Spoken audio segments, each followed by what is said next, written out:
Service muna tayo ng motor natin, no, mga kabumbastik. At ito nga, araw-araw natin ginagamit bilang service at yung pinanlalaro.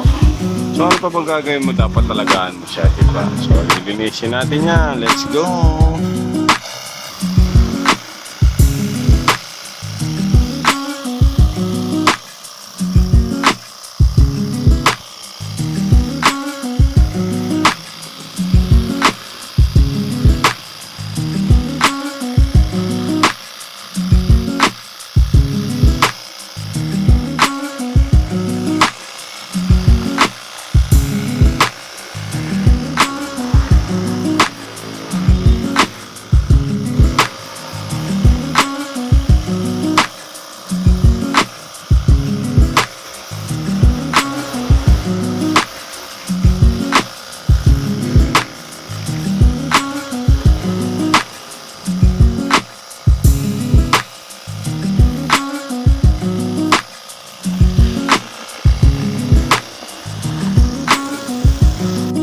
Sasabunin na natin at yun nga, sabon muna natin yung ating kaibigan na motor na si Bombastic, no, mga kabumba.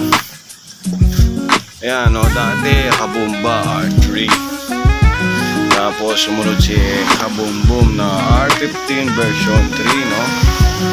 So at ito nga, pumangatlo si kabumbastic. Halos naman mga yan mababayad sa kalsada at sa racetrack, no? Natin kung minsan sila ay nabibenta ay dala ng pangangailangan. So sino bang taong di nangangailangan na? So yun nga, tulad natin, syempre nangangailangan tayo at dalawa yung ating pag-aaral na kolehiyo. So lahat ay gagawin, no? Okay lang yan, makakabangon din tayo sa tamang panahon, ika nga nila. At yun ay hindi natin alam kung kailan. Kung alam lang natin, bakit hindi natin agad masolusyonan, no? Enjoy lang natin kung ano meron tayo ngayon, mga kabumbastik. Hindi naman lagi nasa itaas tayo. Minsan, kailangan umikot ng gulong para umusad o umabante kung saan mapatutungo, no? Okay mga kabumbastik, at pagkatapos kong sabunin si kabumbastik, papanlawan ko na ng tubig. Yan, o. Tingnan mo naman yung gulong niya, napakadigyot. Salamat sa Beastire na naging katuwang ko sa kalsada at sa racetrack. Sana naman mapansin tayo ni Beastire. Naging katuwang natin si Beast Plus, no? Yan, Beast Plus, lahat ang ginamit natin sa naging tatlong motor natin na pinanlalaro sa racetrack. So makapit naman.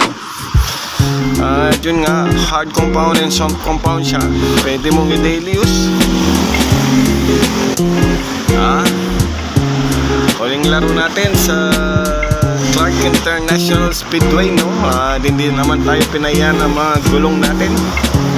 Wala kasi tayong pambili ng race tire, masyadong mahal at hindi pa kaya ng budget. So si Bis ang nagiging solusyon natin, no?